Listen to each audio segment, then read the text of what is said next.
You all right, babe? The door was locked in the room. And Okay, can you sit right here for me? Cuando los oficiales llegaron a la casa, ubicada en un tranquilo vecindario de Luisiana, dos niñas pequeñas los esperaban en la puerta. Con voz tranquila, les explicaron que su mamá estaba en el baño y que algo andaba mal. Unos instantes después, las niñas condujeron a la policía por el pasillo, guiándolos sin saberlo hacia una escena que ningún niño debería tener que presenciar jamás.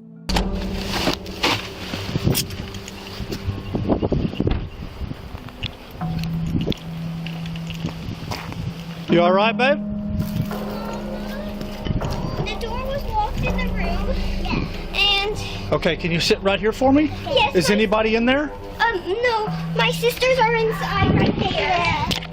Okay. And we got my mommy. The eggs were burning and she's in there.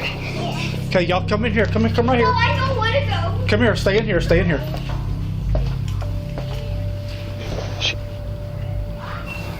254 City. Dentro del baño, los agentes encontraron a Ashley Fish, de 28 años, muerta a causa de una herida de bala en la cabeza. Por lo demás, la casa estaba en silencio. No había rastros de forcejeo y no se veía a ningún sospechoso. Al principio, no estaba claro si se trataba de un suicidio o de un homicidio. Pero una cosa quedó clara de inmediato. 4 niños pequeños acababan de perder a su madre. Come here. Come here. We're all alone Come help me. outside. Come help me. Do you know these children? Yes, they're our neighbors. Okay. Yeah, like Maddie. You got parents here? Yes. Huh? Can you take them to a secure place for me? Was there anybody else here, baby? I don't think so. I don't know. Mientras los agentes investigaban el lugar de los hechos, las preguntas se multiplicaban. Is there one victim or two? I'm at Northbridge. City, do I have one victim or two? So we need to clear the rest of the house. I'm under the impression there was a male here too. Okay. So clear the rest of the house. City police! Hey, city police. Go right. Police department! Click. See, when Gladys was on the phone with him, I was under the impression there was a male subject that had been shot. Look out in the backyard. Check the backyard. What's that? I smell. The eggs were burning. Oh, they cook. Oh, okay. Where's she at? She's in that bathroom. Oh, hell. Everything else clear? Everything else is clear. Ashley Fish. Nobody else. You said kids were in the house, or another kid? They're across the street. Ashley Fish. I'm assuming young based off of what I'm seeing here. I went to school with her. Did you? Yeah. So she's from East Beauregard? Yeah. They moved away. She any kin to Josh Fish? No, I don't think so. She's your age though, or? Yeah. Graduated together, so we're about the same. El detective a cargo del caso reconoció de inmediato el nombre, Ashley Fish, de 28 años. No era solo otro expediente más, era una vecina de DeRidder, a quien conocía desde hacía años, alguien que se había casado con su novio de la preparatoria y que acababa de regresar a Luisiana desde Texas. Decidido a encontrar respuestas, comenzó a interrogar a los vecinos, buscando cualquier indicio que pudiera explicar quién había estado en la casa. También se había realizado una llamada al 911 anteriormente, lo que llevó a la policía hasta la víctima, pero la persona que llamó había desaparecido antes de que llegara la policía. Florida 911, where's your emergency? Hi, I need to report a crime. Hey, what's the address? 265 Northridge Drive, in DeRidder, Louisiana. Stay on the line while I get DeRidder Police on with us. Thank you. En ese momento, la persona que llamó había colgado. Sin embargo, tras interrogar a los vecinos, quedó claro que habían visto una camioneta negra salir de la casa poco antes de la llamada. Las imágenes de las cámaras de vigilancia lo confirmaron. Alguien más había estado allí, y ya se había ido. Esa persona resultó ser el novio de Ashley, Tyler Derochovsky. What's that? The girls are at my house. Can you tell us what's going on? It's not good. Is she alive? No, she's not. Was she shot? Yes. She was out here earlier when about 5 o'clock or so. I saw her out here. Everything seemed fine. There was a truck. She had a significant other. She was going through a divorce, and they're legally separated. But he was here. The black truck was here. Yes, ma'am. Do you think he shot her? Well, I can't tell you a whole Okay, lot. I got it. So as long as I the don't children know. are safe with you for now, we'll take care of it from As there. far as I know, her. Gosh, I'm assuming that it was Tyler was the person that was here. I don't know if that was his truck. He usually drives a black truck. And then her husband's name is John Fish. Antes de que la policía pudiera siquiera empezar a buscarlo, Tyler hizo una llamada por su cuenta. Hey, I need to turn myself in to the police. Okay. I don't know how to do this. Are you wanted? Do you have an active warrant? No, I just committed a crime. Okay, what crime did you commit? I shot somebody. Okay, where are you located? I'm at Burke's Outlet in DeRidder. I'm in the parking lot, and I just am going to wait here to get picked up. Okay, who did you shoot? A woman, Okay, what is her name? Ashley Fish. Con una calma inquietante y un autocontrol sorprendente, llamó al 911 y admitió haber disparado a Ashley. Luego esperó en un estacionamiento cercano y se entregó sin oponer resistencia. Desde afuera, casi parecía que estaba cooperando, pero los investigadores pronto se darían cuenta de que se trataba de algo completamente distinto.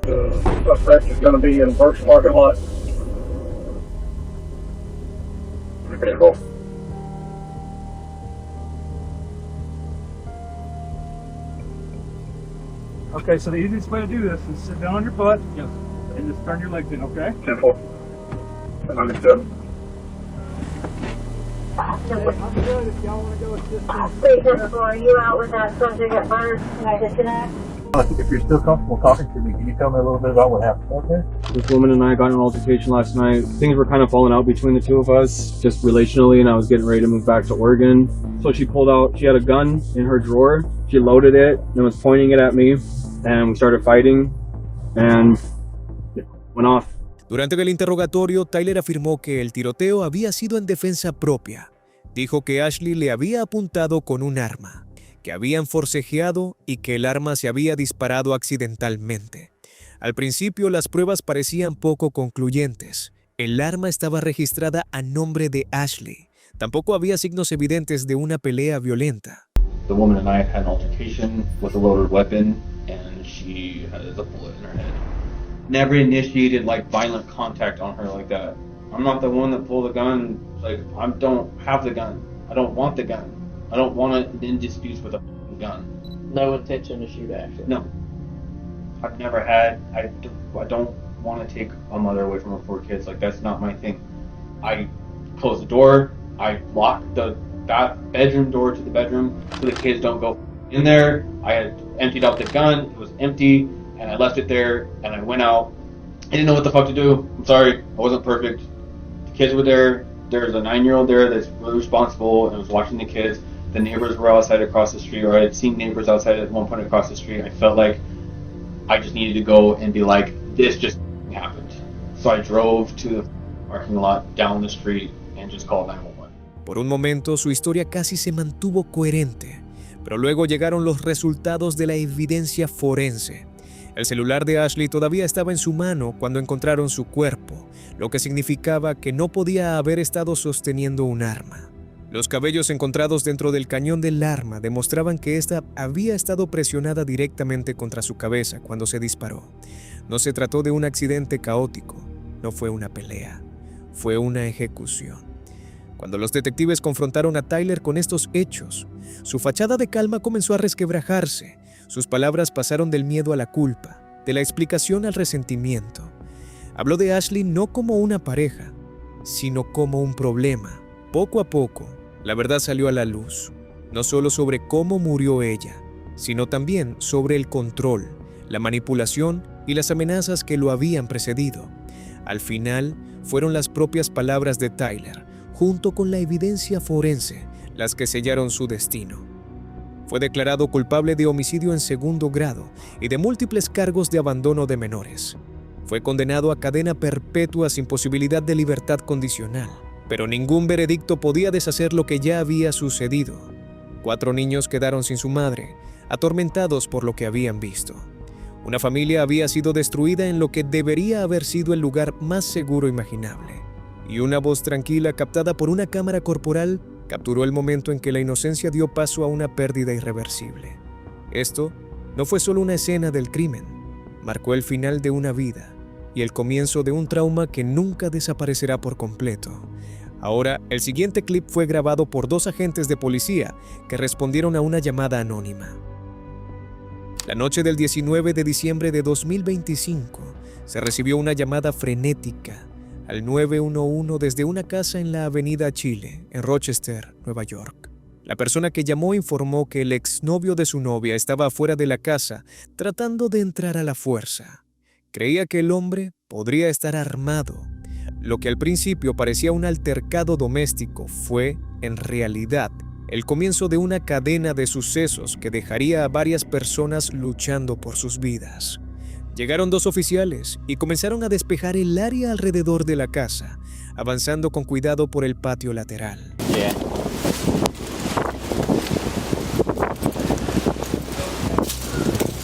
Yeah, I'm gonna check the back entrance.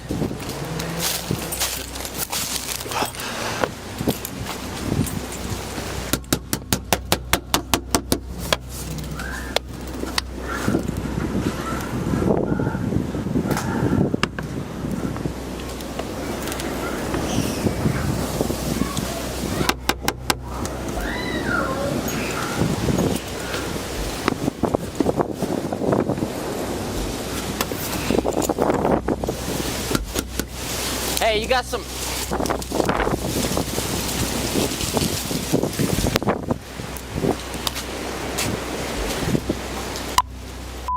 Open in the front. Yeah, I'm talking to her up front with the car that came in. This was on the left side of the house last seen. I don't see anything now. Hello? You good? Yeah, he's right here. Watch out. Charlie, you there? El sospechoso, Eric Davis, de 38 años, estaba esperando cerca de allí. En cuestión de segundos, la situación se agravó.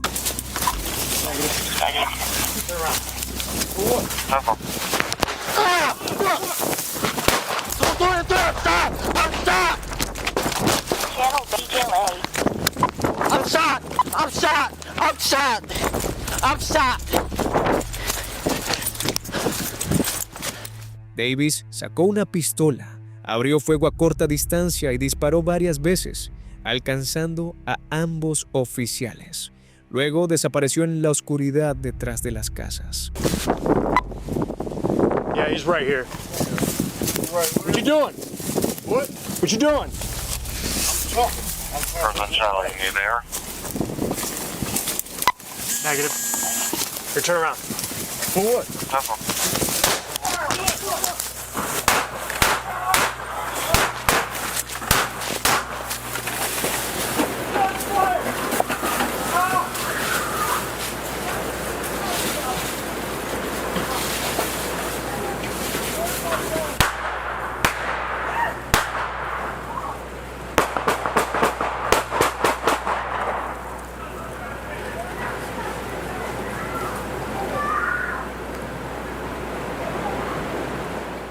Los disparos resonaron por todo el barrio en medio del caos que se desató a continuación. Minutos después, los agentes localizaron a Davis cerca de la intersección de Arnett Boulevard y Thurston Road. Hey man, stop for a second. Stop for a second. Show me your hands. What you want? I just need to Come here or Thurston right now. I'm shot. He's got a gun. He's going. West. I need an ambulance.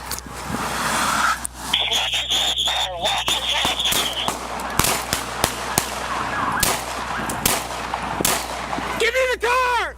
Get me in the car! Suspect down. I'm holding at lethal. Help me! Someone get the suspect down right now. I'm shot. He's got a gun. He's going. I didn't even do it. Get on the fucking ground! Get on the fucking ground!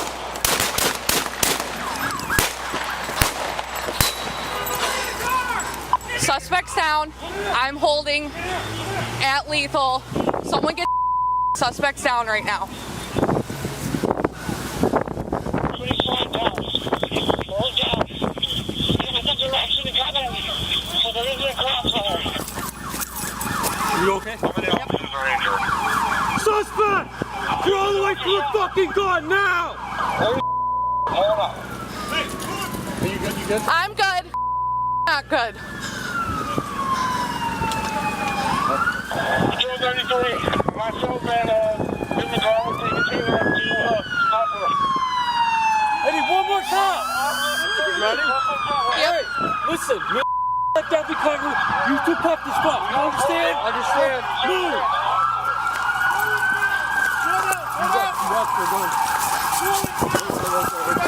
Slow down. Take it. Slow down. El enfrentamiento finalmente terminó cuando la cuarta oficial se puso a cubierto y respondió al fuego, deteniendo al sospechoso. Sus acciones detuvieron la amenaza y evitaron más daños, poniendo fin a la caótica situación que se desarrollaba a gran velocidad. Lo que comenzó como un intento de proteger se convirtió rápidamente en otra capa de tragedia sumada a una escena ya de por sí trágica. Davis recibió un disparo mortal en el lugar de los hechos. En total, disparó repetidamente contra los oficiales que acudieron al lugar en 2 ubicaciones diferentes, convirtiendo las calles residenciales en zonas de combate activo. 3 oficiales resultaron heridos. Uno fue dado de alta al día siguiente. Otro permaneció hospitalizado con heridas graves y un tercero se recuperó más tarde en su casa. Las imágenes capturan más que solo violencia. Muestran el caos, la confusión y las decisiones tomadas en fracciones de segundo bajo una presión inimaginable. Muestran una llamada de auxilio que se convirtió en una espiral de disparos entrecruzados, suposiciones erróneas y consecuencias irreversibles. Al final de la noche, un hombre había muerto. Varios más resultaron heridos, y todo el vecindario se vio obligado a lidiar con la rapidez con la que una sola amenaza puede escalar hasta convertirse en un caos total, incluso cuando todos los involucrados creen que están tratando de hacer lo correcto. El caos en Rochester fue ruidoso, rápido e inconfundible. Lo que viene después es más silencioso, pero no menos inquietante.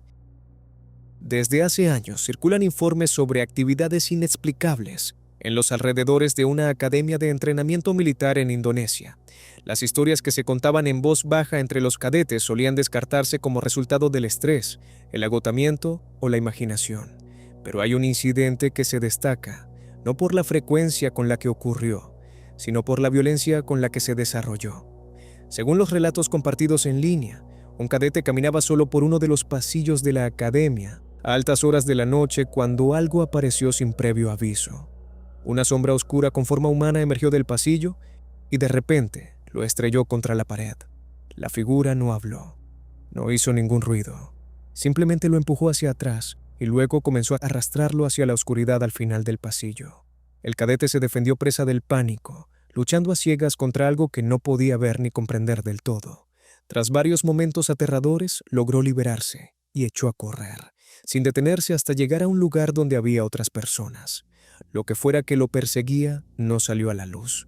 En las semanas y meses posteriores al incidente, sus allegados notaron un cambio. Según se informa, le costaba dormir, evitaba las zonas aisladas y le resultaba difícil continuar con su entrenamiento como antes. El impacto psicológico persistió mucho después de que las marcas físicas se hubieran desvanecido. Desafortunadamente, los detalles verificables sobre este caso son extremadamente limitados. Gran parte de la información parece provenir de reportajes locales y relatos de segunda mano. Debido a la barrera del idioma, es difícil encontrar confirmaciones oficiales. Pero una cosa es segura, Ya sea que la causa haya sido paranormal, psicológica o algo completamente distinto, nadie querría pasar por algo así. No importa cuán disciplinado, entrenado o preparado estés, momentos como ese dejan cicatrices que no se borran fácilmente. Y eso nos lleva al siguiente clip. Era abril de 2023. Una madre se detuvo en un estacionamiento. Se alejó un momento de su auto y dejó las llaves adentro, dejando a su hijo de 9 años sentado en el asiento trasero. Lo que no había previsto era que Darius White, un hombre de 38 años, aprovechara la oportunidad, se subiera al auto y se lo llevara con su hijo aún dentro. It's right there. I'm gonna go look. You're up, look around Oglethorpe and Evans Street. I got the car, Peoples and RDA. La situación se agravó de inmediato cuando los oficiales se dieron cuenta de que había un niño involucrado. Utilizando los datos de ubicación del iPhone del niño, un oficial comenzó a rastrear los movimientos del vehículo. Se envió un dron para escanear el área circundante, lo que permitió a la policía rastrear la ubicación del auto en tiempo real y transmitir información actualizada a las unidades que acudían al lugar. Show me your fucking hands! Show me your fucking hands! Get the fuck out the car! Get the fuck, open the fucking door! Open the fucking door! So you're trying to kill us! You're trying to kill us! Oh my gosh, you're trying to kill us! Oh my gosh, you're trying to kill me! Why would y'all do that, man? Get out. Please don't, don't beat me up, man. Listen, I'm not gonna.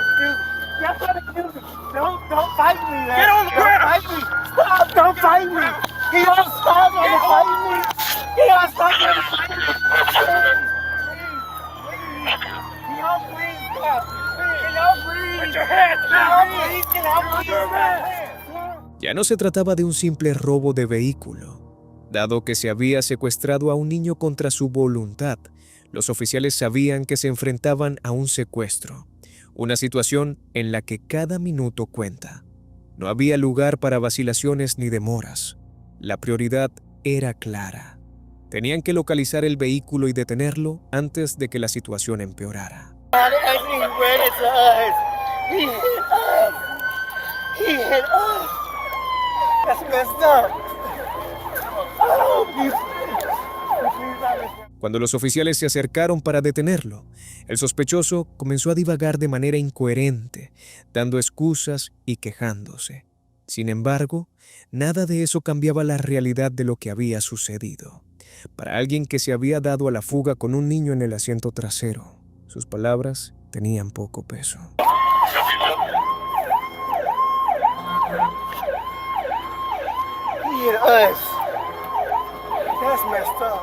El sospechoso fue detenido sin más incidentes. Ahora enfrenta varios cargos graves, entre ellos secuestro, maltrato infantil y robo de vehículo. Una vez neutralizada la amenaza inmediata, los agentes centraron su atención en la persona más importante de todo el caso, el niño.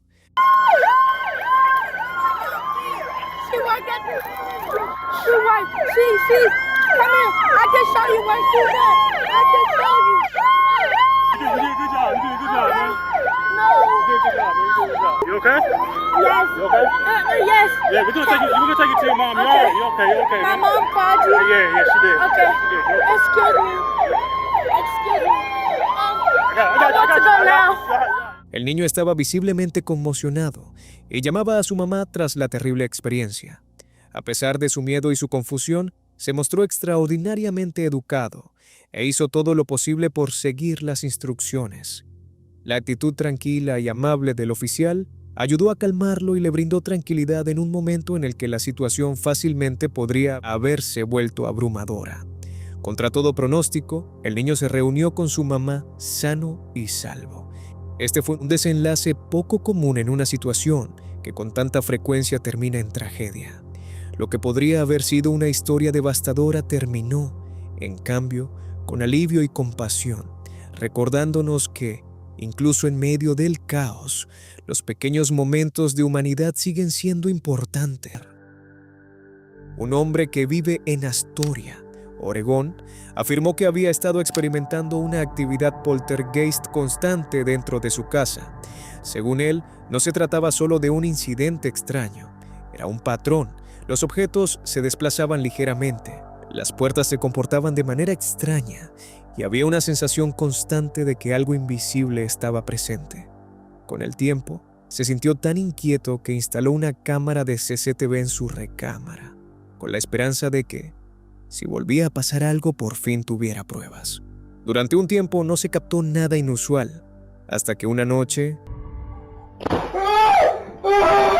mientras dormía profundamente, la puerta del dormitorio se cerró de golpe de repente con gran fuerza. El impacto fue tan fuerte que sacudió visiblemente la cámara instalada en la habitación. El ruido repentino lo despertó de un sobresalto. Desorientado y aterrorizado, comenzó a gritar en la oscuridad, exigiendo saber qué acababa de pasar.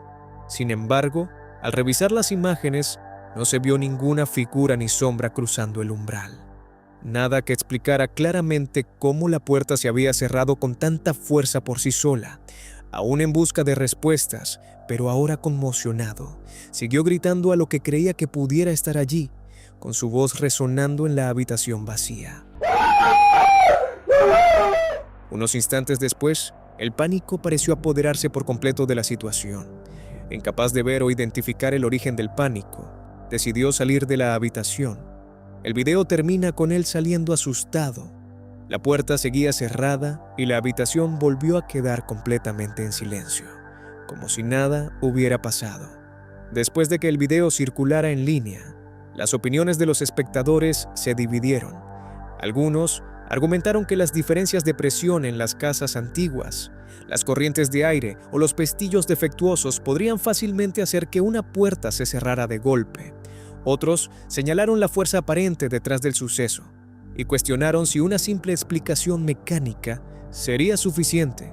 El hombre sostiene que algo estaba interactuando deliberadamente con él, algo que no podía ver, pero que podía sentir claramente.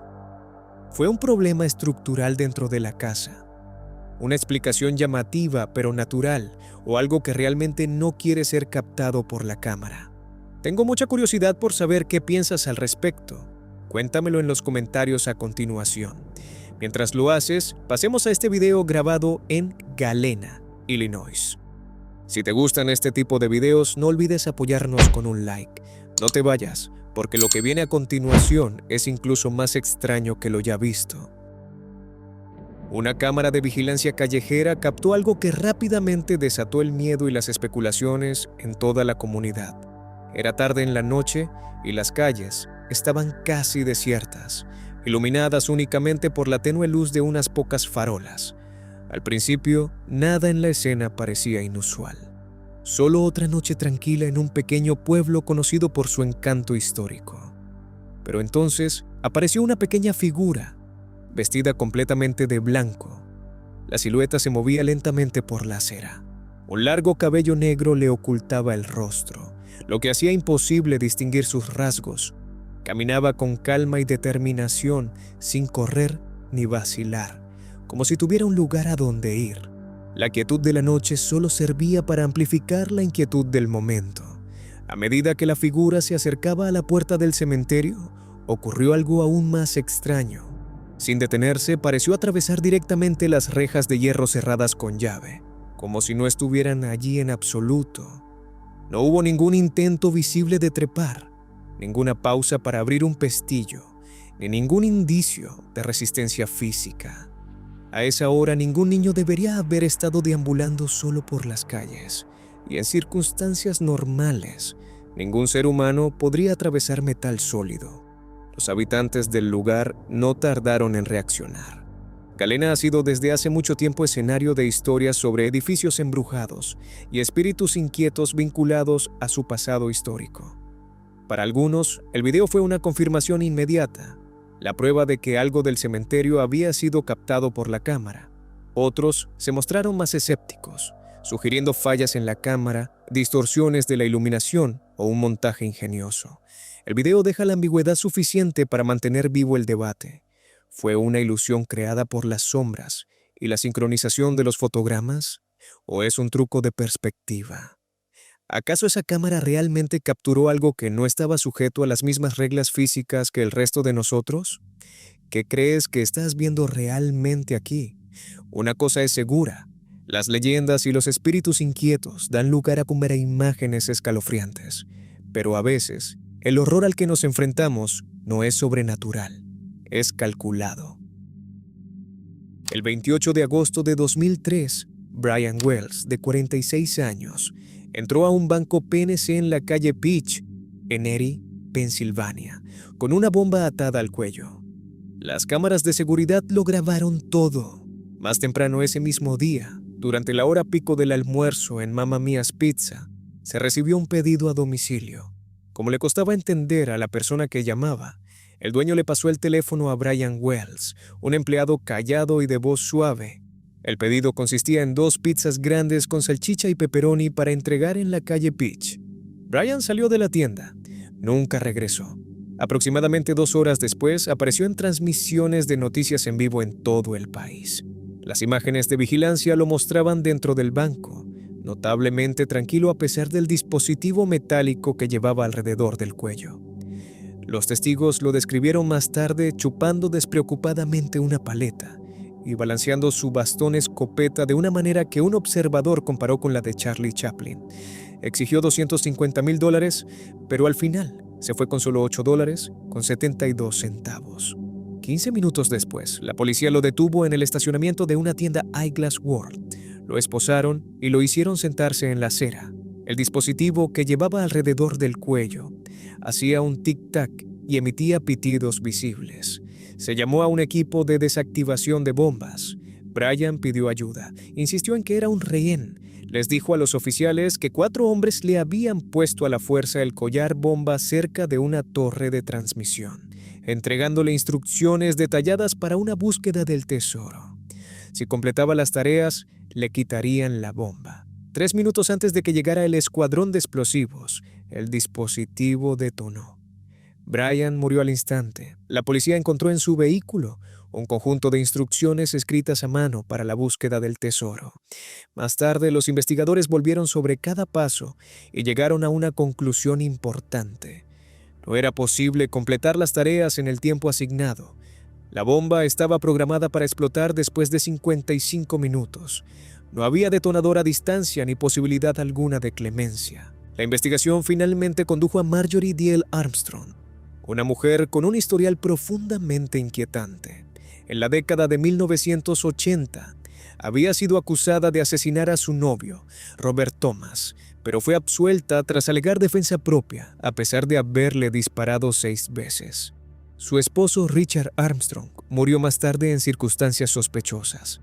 La causa oficial de la muerte fue una hemorragia cerebral, supuestamente causada por un golpe en la cabeza contra una mesa de centro. Menos de un mes después de la muerte de Brian, un hombre llamado William Rothstein llamó a la policía para informar que había un cadáver en su congelador. El fallecido era James Roden, el novio de Marjorie. Bill afirmó que Marjorie había matado a James durante una discusión y le había pagado $2,000 para que le ayudara a ocultar el cadáver. Mientras estaba en la cárcel, Marjorie admitió que estaba al tanto del plan de la bomba en la pizza.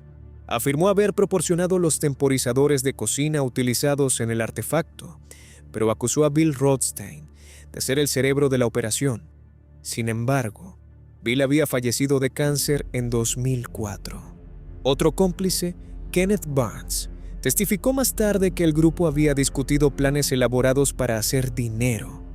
Marjorie supuestamente sugirió asesinar a su padre para quedarse con la herencia. Cuando ese plan fracasó, decidieron robar un banco sin entrar físicamente en él.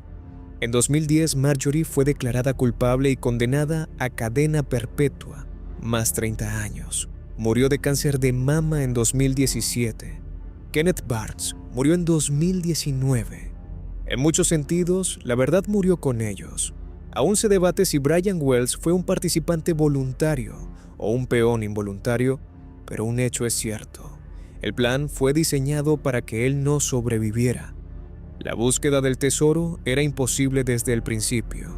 El caso del Pizza Bomber fue diseñado para terminar en muerte. El siguiente video es más tranquilo, pero no menos inquietante. James Blanks, de 73 años, fue ingresado en un hospital de Tyler, Texas, tras quejarse de molestias en el pecho. Los médicos determinaron que necesitaba una cirugía cardiovascular.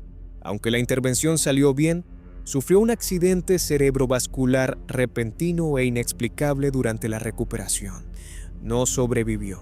7 meses después, Ronald Clark, de 68 años, se sometió a una intervención similar en el mismo hospital. Una vez más, la cirugía fue un éxito. Sin embargo, él también sufrió un episodio neurológico repentino. Ronald falleció. Luego, Christopher Greenway, de 47 años, ingresó para someterse a una cirugía de bypass coronario de rutina. Se recuperó bien. Una enfermera se ausentó para almorzar. Momentos después, se anunció un código azul. Una tomografía computarizada reveló la presencia de aire en su cerebro. Unas burbujas de aire habían viajado a través de una arteria y le habían provocado un derrame cerebral fatal. Esta fue la tercera muerte similar en 8 meses. El personal del hospital instaló cámaras de vigilancia. Sin embargo, los incidentes continuaron. En enero de 2018, Joseph King, de 58 años, fue ingresado en el hospital para someterse a una cirugía cardíaca de emergencia. Durante el turno de noche sonó la alarma. Una resonancia magnética reveló que había sufrido un derrame cerebral masivo. Los directivos del hospital, al revisar las grabaciones de vigilancia, notaron algo escalofriante. 5 minutos antes de que sonara la alarma por Joseph, un enfermero entró brevemente a la habitación y luego se quedó parado en la estación de personal. Ese enfermero era William George Davis. Las imágenes mostraban a Davis saliendo de un cuarto de suministros con una jeringa. Menos de 2 minutos después, se produjo el incidente de Joseph. En un caso anterior relacionado con Pamela Henderson, de 63 años, las cámaras también captaron a Davis entrando a su habitación poco antes de que ella presentara síntomas neurológicos inexplicables. Todos los incidentes ocurrieron de noche. Todos los incidentes ocurrieron durante los turnos en los que trabajaba Will Davis. Después de que Davis fuera suspendido, los derrames cerebrales inexplicables cesaron. Davis nació el 3 de febrero de 1984 en Longview, Texas. Había trabajado como enfermero titulado en el Hospital Christus Mother Frances. Cuando se le preguntó sobre Joseph King, Davis afirmó que simplemente había respondido a una alarma y había purgado una vía. Sin embargo, las imágenes de vigilancia contradecían esta versión. Se le vio observando los signos vitales durante casi 3 minutos antes de intervenir. El detective Jeff Roberts y el Dr. Charles Crum analizaron los expedientes médicos y las formas de onda arteriales. La evidencia demostró que se había introducido aire deliberadamente en las vías arteriales. La policía revisó el celular de Davis. En una conversación por mensaje de texto con alguien llamada Linda, ella le dijo: «Trata de no matar a nadie». Él respondió: «No me llaman el rematador por nada». Su historial de búsqueda en la computadora incluía consultas sobre embolias de aire y asesinos en serie. Finalmente, Davis fue arrestado.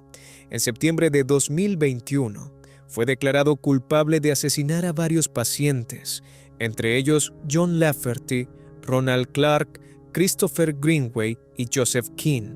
Fue condenado a muerte. En una entrevista posterior, Davis admitió que, tras dejar de tomar sus medicamentos antidepresivos en 2017, había comenzado a experimentar una sensación de euforia durante las intervenciones de emergencia. Describió esa sensación como una de control y poder mientras el personal médico se apresuraba a salvar a los pacientes a quienes él había dañado. Los investigadores creen que pudo haber matado hasta 12 pacientes entre 2016 y 2018. Para las familias, el dolor se ve agravado por la traición. Perder a un ser querido durante una cirugía es devastador. Enterarse de que alguien pudo haber causado intencionalmente su muerte dentro de una habitación de hospital es algo completamente distinto. En cada uno de estos casos, los momentos finales se desarrollaron bajo luces fluorescentes en lugares destinados a sanar, no en callejones oscuros. Ahora, Tras este caso increíble que se basa en hechos fríos y documentados, el siguiente clip nos lleva de vuelta a lo desconocido. La habitación estaba completamente a oscuras, iluminada únicamente por el tenue resplandor de las luces de emergencia del pasillo exterior. Nada parecía estar fuera de lugar. No había movimiento ni sonido, solo un espacio vacío vigilado por una cámara de seguridad fija. Entonces, sin previo aviso, un destello repentino inundó el encuadre. Por una fracción de segundo, la luz cegó la imagen. Cuando se aclaró, había un hombre de pie dentro de la habitación. No se le había visto entrar. No se abrió ninguna puerta. No se movió ninguna ventana. No hubo ningún movimiento gradual hacia el encuadre. En un momento, la habitación estaba vacía. Al momento siguiente, una figura completamente definida caminaba por la habitación, como si siempre hubiera estado allí. Su postura era tranquila y sin prisa. No había señales de pánico ni intento de esconderse. El guardia de seguridad del edificio notó de inmediato la anomalía en el monitor y corrió hacia la habitación, convencido de que estaba presenciando un allanamiento en tiempo real. Pero cuando destrabó la puerta y la abrió, el espacio estaba vacío. El hombre había desaparecido. No se había activado ninguna salida secundaria. No se disparó ninguna alarma. No había puntos ciegos en el sistema de cámaras.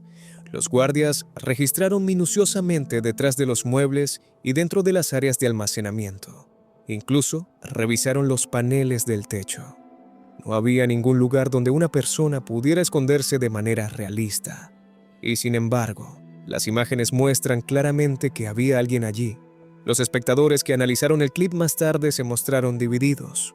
Algunos argumentaron que podría tratarse de un fallo de la cámara, tal vez una superposición retrasada de otra señal de grabación. Otros sugirieron que se trataba de refracción de la luz, corrupción digital o artefactos de compresión que habían formado accidentalmente una silueta parecida a la de un ser humano. Sin embargo, muchos insistieron en que el movimiento parecía intencional y estructurado demasiado preciso, como para descartarlo como una distorsión aleatoria. Lo que más inquietaba a la gente no era solo cómo aparecía la figura, sino lo natural que se movía una vez que estaba allí. Si se trataba de un allanamiento, ¿cómo entró la figura? Si era un error técnico, ¿por qué se veía tan real? Y si no era ninguna de estas cosas, ¿qué es lo que realmente estamos viendo? Me encantaría saber qué opinan al respecto. La noche del 13 de julio de 2019, las cámaras de seguridad de una gasolinera en Fort Nelson, Columbia Británica, captaron los últimos momentos conocidos de Lucas Fowler, de 23 años, y su novia, China. A las 7:30 de la tarde, llegaron en su camioneta Chevrolet azul del 1986. Lucas llenó el tanque. China limpió las ventanas. A las 7:37 de la tarde se abrazaron. A las 7:38 de la tarde entraron a la tienda. China compró un helado. A las 7:47 de la tarde se fueron en auto hacia Liard River Hot Springs, pero nunca llegaron. Lucas, originario de Sydney, Australia, llevaba viajando por el mundo desde 2016. Conoció a China en Croacia. Ella era de Carolina del Norte y compartía su pasión por la exploración. Para poder continuar su viaje juntos, Lucas obtuvo una visa de trabajo y vacaciones para Columbia Británica. Usaron sus ahorros para comprar una camioneta y planeaban explorar Canadá antes de dirigirse a Alaska. El 14 de julio, Curtis, un mecánico, y su esposa Sandra vieron a la pareja alrededor de las 3:20 de la tarde, a unos 20 kilómetros del río Liard. Su camioneta se había averiado. Lucas y China parecían relajados, haciendo un picnic mientras esperaban ayuda. Curtis se ofreció a ayudarlos. Ellos lo rechazaron cortésmente. A la mañana siguiente, el 15 de julio, el camionero Trevor pasó por el mismo lugar alrededor de las 7 de la mañana. La camioneta no se había movido. Las puertas traseras estaban abiertas. Una ventana estaba destrozada. En una zanja cercana, encontró los cuerpos de Lucas y China. Ambos habían recibido un disparo en la cabeza. Se hallaron 5 casquillos. 5 días después, el 19 de julio, se descubrió otro cadáver a casi 200 kilómetros al sur, cerca del lago. Leonard Dyke, un botánico de 64 años de Vancouver, que solía acampar solo mientras realizaba investigaciones, también había recibido un disparo. Se encontraron casquillos del mismo tipo cerca del lugar. Una camioneta en la zona había sido incendiada deliberadamente. Se determinó que la camioneta pertenecía a Cam McLeod, de 19 años. Su novia informó que él se había ido de viaje por carretera con su amigo, Brier Schmegelski. Ninguno de los dos se había comunicado con sus familias. Las imágenes de vigilancia los mostraban comprando un rifle semiautomático el 12 de julio.